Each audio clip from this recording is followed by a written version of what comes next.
Viajar no tempo, reviver o passado com uma história bem habitual, a da Igreja Santa Rita de Cássia, que surgiu em consequência da crescente população local de estabelecer uma igreja matriz própria. Em 24 de setembro de 1924, às 13 horas, houve uma reunião de moradores na atual Rua Simões da Mota e ficou estabelecido a construção de uma capela. As famílias Tenório Ferreira e Dias Simões tiveram grande importância na escolha da padroeira, Santa Rita de Cássia. 2 anos depois, em 23 de maio de 1926, foi lançada a pedra fundamental da primeira capela. Os moradores providenciaram vários eventos, como quermesses, festas, bingos, leilões, para angariar fundos para a empreitada. Na época, toda a comunidade local estava envolvida no objetivo de se construir um templo católico na região. Fostes a rosa preferida, ó Santa Rita de Jesus, ensina-me lição de vida, sofrer, amar, levando a cruz.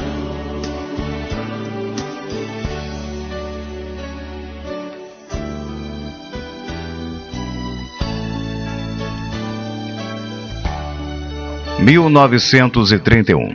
O mundo dava adeus a um dos grandes nomes da história, Thomas Edison. Por aqui o Jornal do Brasil noticiava a inauguração do Cristo Redentor.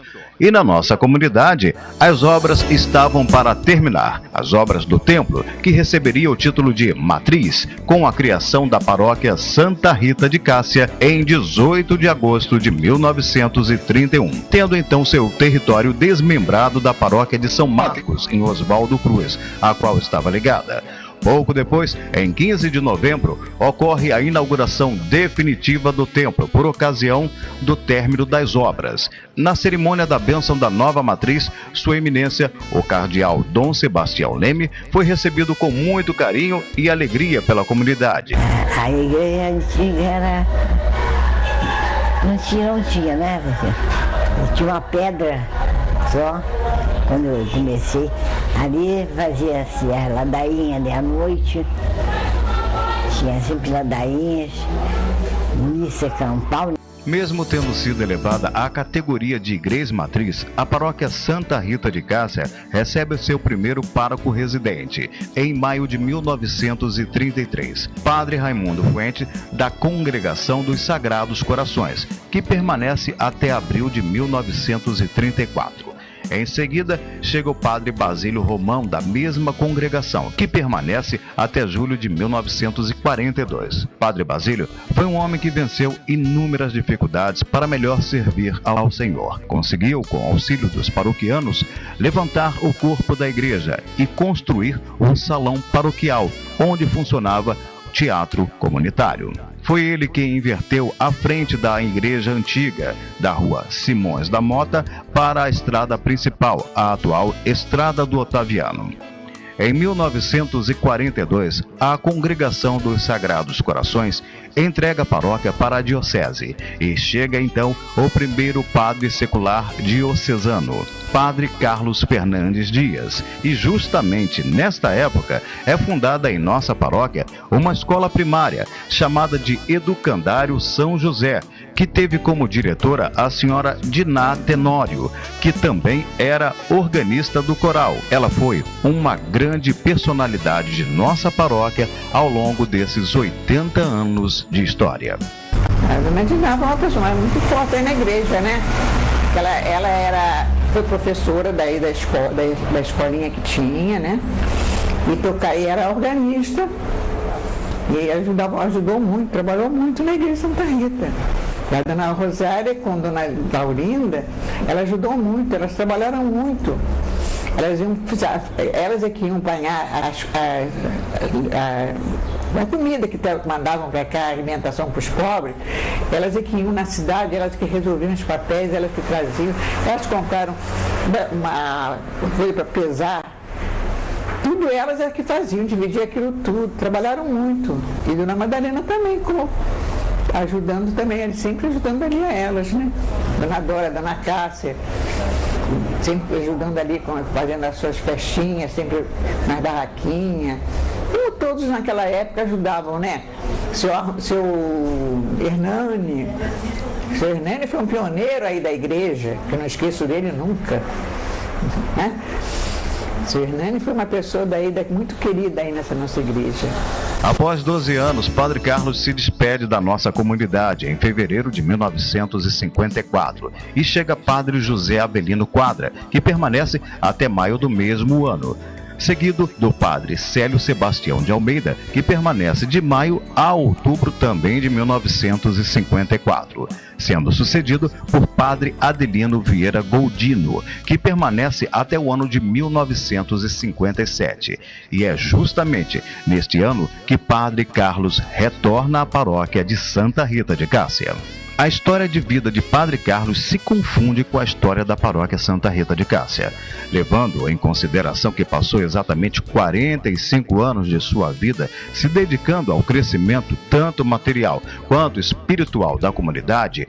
Era incansável e determinado, um homem disciplinado e demasiadamente virtuoso. A vida dele era aquela, né? A gente ali sempre com ele, que ele foi muito querido aqui na nossa igreja, né?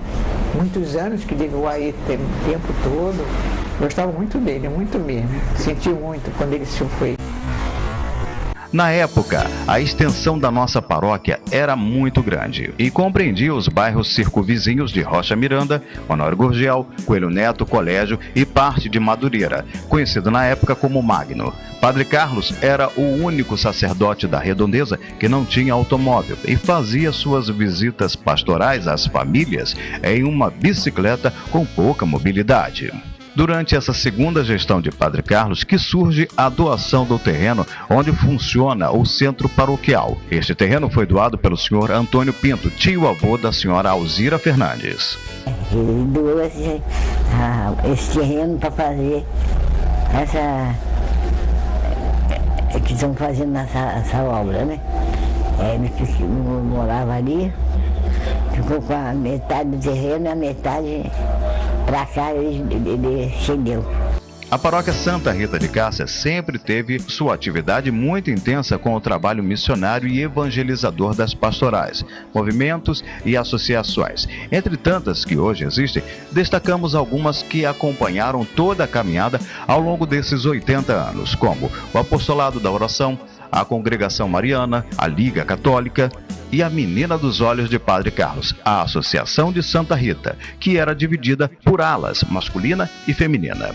Na década de 60, inicia-se o desejo de se construir uma nova igreja, maior e mais espaçosa, pois a igrejinha antiga já não comportava mais os fiéis nos grandes festejos como Páscoa e as festas da padroeira. Houve então uma reunião da Comissão de Obras, onde se encontravam o senhor Joaquim Pinto, senhor Armando Nascimento, senhor José Silva e Padre Carlos, e um bispo representante de sua eminência, o cardeal Dom Eugênio Salles. Nessa reunião foi apresentada a planta do novo templo, que o bispo não aprovou, considerando o projeto muito suntuoso para o local e a comunidade era muito pobre e que uma igreja daquele tamanho nunca encheria. Após a saída do bispo, a comissão voltou-se para Padre Carlos e disse que se era daquele jeito que ele queria, então daquele jeito seria feito. Em 1966, iniciava-se as obras da nova igreja pela Casa Paroquial e em 1975 inicia-se definitivamente a demolição da igrejinha antiga para a construção da nova igreja. A figura do Padre Carlos foi muito importante, né? Porque foi quem me deu mais apoio, foi ele. Não é? Sem mentira nenhuma, na segunda-feira ele saía na rua caçando aquelas garrafas de cachaça, vendia cachaça e vendia o carro no ferro velho para construir essa igreja. E assim foi, com muita luta, festas, rifas, bingos, doações, a humilde igrejinha deu lugar a um novo templo, com uma arquitetura inovadora para as igrejas da época. esse templo maravilhoso, né, que foi a luta do Padre Carlos, né, eu já peguei o finalzinho disso, o templo já estava pronto, mas a gente sabe da história, se hoje é difícil, naquela época mais difícil ainda. Então a luta grande que o Padre Carlos teve, desse amor imenso à paróquia, que ele mesmo já idoso, lutando para construir esse prédio tão grande, tão bonito que a gente hoje usufrui aqui ao lado de Jesus, né? Hoje, no interior da nova igreja, destaca-se uma via sacra, composta por 14 painéis de 2,5 por 3 metros, exposta ao longo do corpo da igreja. Esse conjunto artístico foi produzido por Manuel Félix, renomado pintor em azulejos, com trabalhos espalhados por todo o Brasil e também no exterior. Olha, o convite é o seguinte, eu não sei como é que o senhor... Naquela altura não era Monsenhor, era cônego. Carlos descobriu o meu telefone e me ligou, que estava interessado em painéis, se eu podia vir aqui conversar com ele. Eu vim e ele me mostrou uma revista religiosa, que tinha um anúncio de um ateliê em São Paulo que fazia painéis em azulejos. Ele disse assim, mas São Paulo é longe, vem cá, você é capaz de fazer? Eu, sou, então, se você puder fazer um trabalho pequeno para expor aqui, para o pessoal ver, tudo bem. Ele expôs aí, uma semana depois me ligou, vem, aí o pessoal adorou e tal. Então fechamos negócio. Em cada 30 dias eu faria um painel e nos primeiros 2 ou 3 eu fiz. Só que depois o produto, o dinheiro dos painéis, e o preço foi aumentando, não é? Os primeiros foi a 200 mil, depois passou para 300, os últimos já foi 450 mil cruzeiros. Então o que me era para fazer no mês levou 2 meses, 3 meses, foi assim. Mas deu tudo certo. E o patrão achou ruim porque ele tinha mais tempo para arrumar dinheiro. A minha esposa, a minha parceira, ele me ajudava muitas vezes a amassar as tintas, que as nossas tintas é pó, que é misturado com óleo especial. E quando eu vinha aqui ajudar na colocação, que ficava o dia todo, quando chegava lá, ela resmungava, está chegando tão tarde, porque eu estava preocupado. Mas ela ficava com medo que não acontecesse alguma coisa na viagem. Então, foi uma parceira que teve alguma participação nesses painéis. Em 8 de dezembro de 1982, Padre Carlos recebe de Sua Santidade, o Papa João Paulo II, o título de Monsenhor Camareiro. O Monsenhor Carlos foi, eu digo, a gestação e o nascimento da comunidade. O Monsenhor Carlos, que mesmo já adiantado com toda a obra da paróquia, mas muito nos incentivou nesse trabalho. Foi ele que nos deu a bênção inicial, o pontapé inicial. Já no final da década de 80, com a saúde debilitada e a obra da Igreja Matriz por terminar, a casa paroquial e o interior da igreja estavam prontos. Eu nasci aqui no Brasil, no Rio de Janeiro, dia 28 de outubro de 1916. O pai era português, minha mãe brasileira. Eu vim do seminário para cá. Se conhecesse mais o dom de Deus e a fé, e que também as suas riquezas vêm por um dom de Deus. Se este é alguma coisa que Deus lhes favoreceu, portanto, estando bem, deveriam, reconhecidos a Deus, ajudar o seu irmão em Cristo, né? Chega Padre Domingos de Guzmão à paróquia para auxiliar Padre Carlos, exatamente em 1989. E em 27 de setembro de 1990, Padre Carlos faleceu, deixando até os dias de hoje muitas memórias e saudade. A saudade do Padre Carlos é muito grande, não é? E o que me consola é que nas vezes que ele precisou, né, de mim, eu sempre estive presente nessas vezes, né?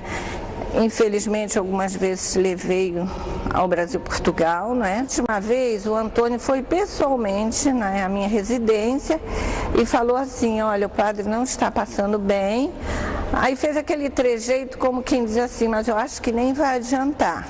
Ele já não pôde mais, né, retornar com vida. Eu lembro que quando a gente estava para fazer a primeira comunhão, tinha a lenda de que o Padre Carlos era nervoso, era severo, a gente tinha que fazer prova, com ele era uma prova oral, etc. E o que eu lembro é que eu fiz uma prova muito tranquila, eu tremia mais do que Deus me livre, né?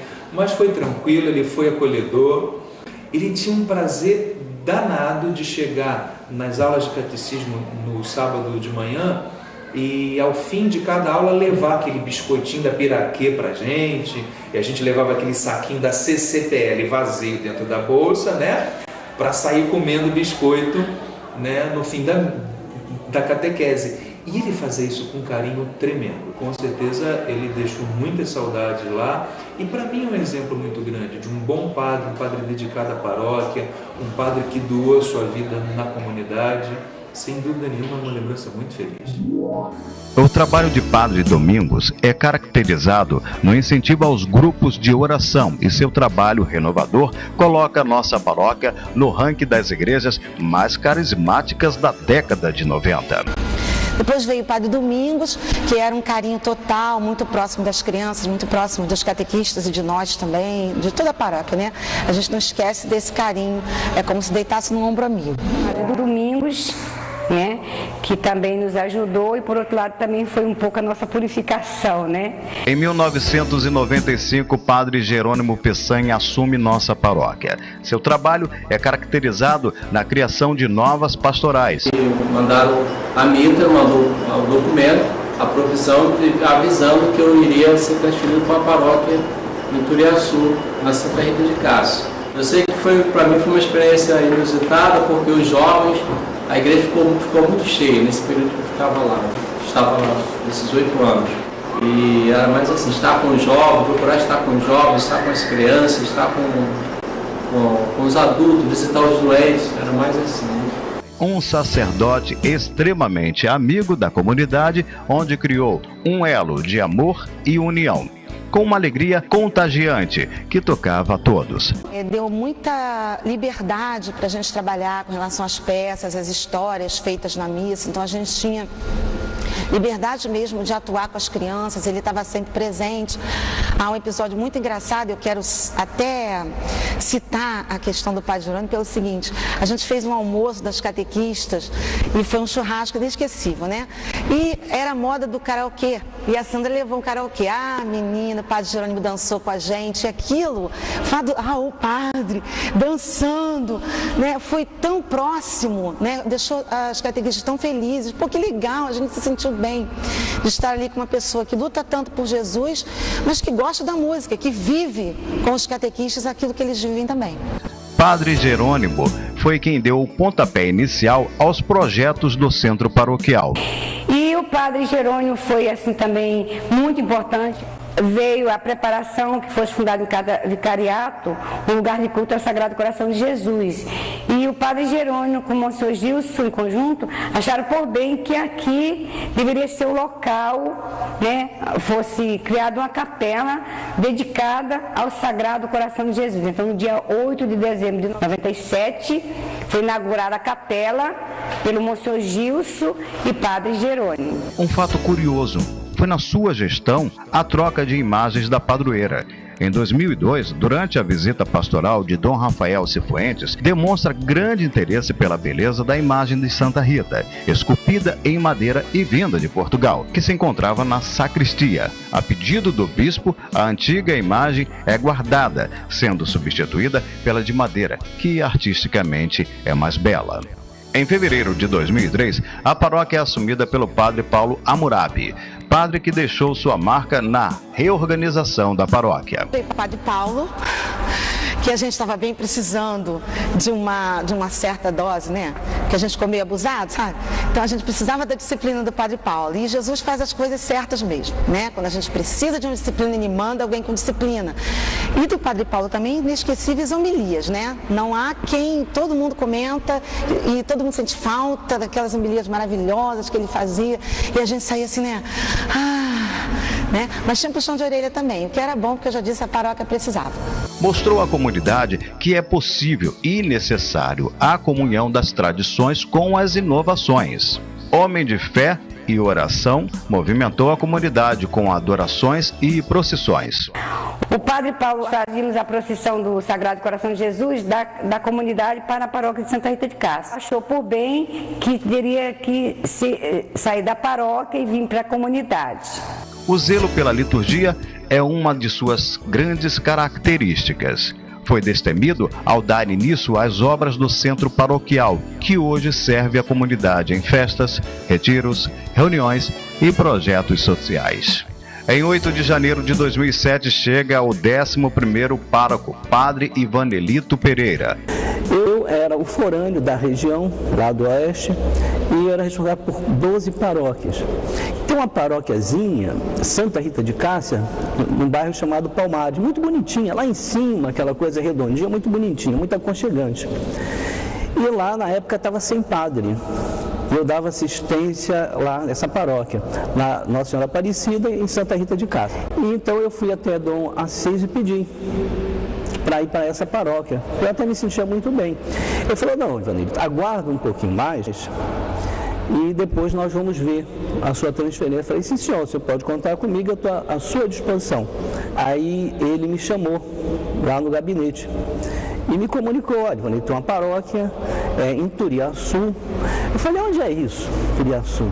Porque o Turiaçu não é muito conhecido. É conhecido Rocha Miranda, Irajá, Madureira, mas Turiaçu poucas pessoas conhecem. Inclusive quem mora no próprio Rio de Janeiro. E eu cheguei aqui na paróquia, parei lá, estacionei o carro lá do outro lado, no centro paroquial, e o Paulinho veio me atender, me receber. E ele me recebeu com muito carinho, sem saber inclusive quem eu era. Bota o carro aí, eu falei, rapaz, e quando eu voltar esse carro ainda vai estar no mesmo lugar? Ele vai sim, eu estou aqui mais de 30 anos e tal.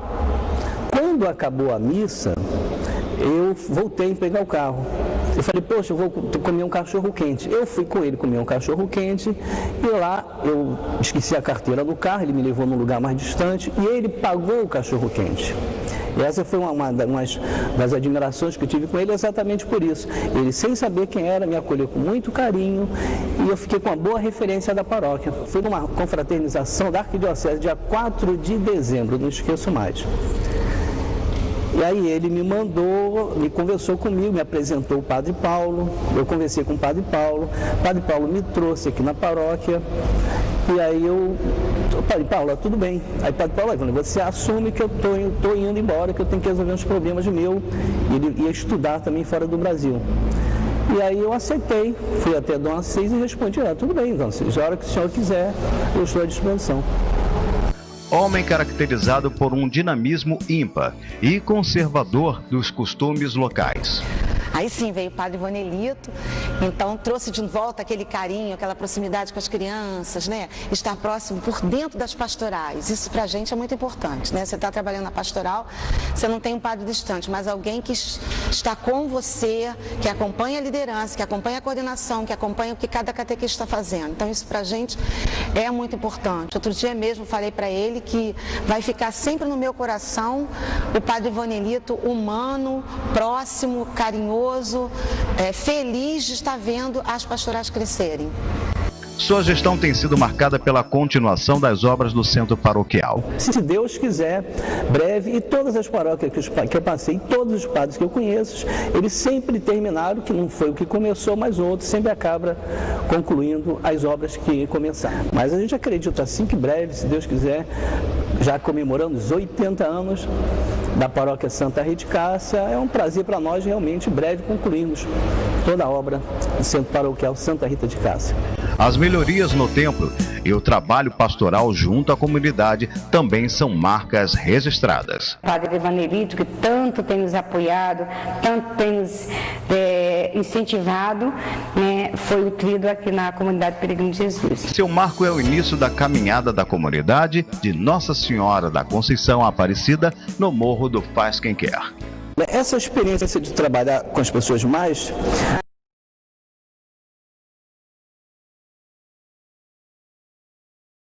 Obrigado por nos assistir. Espero que estejam gostando deste documentário. Foi realizado aqui na paróquia no ano de 2011 pela nossa equipe aí da Pascom. Foi um trabalho muito bonito que nos proporcionou grandes encontros e registros que vão ficar eternizados. É uma verdade que tanto a história como as nossas missas e nossos eventos também. Essa aqui foi a primeira parte do documentário e no próximo domingo, dia 30, teremos a continuação e parte final. Compartilhe também com os amigos e seus familiares. pela intenção de Santa Rita de Cássia. Deus abençoe no Pai, o Filho e do Espírito Santo. Amém.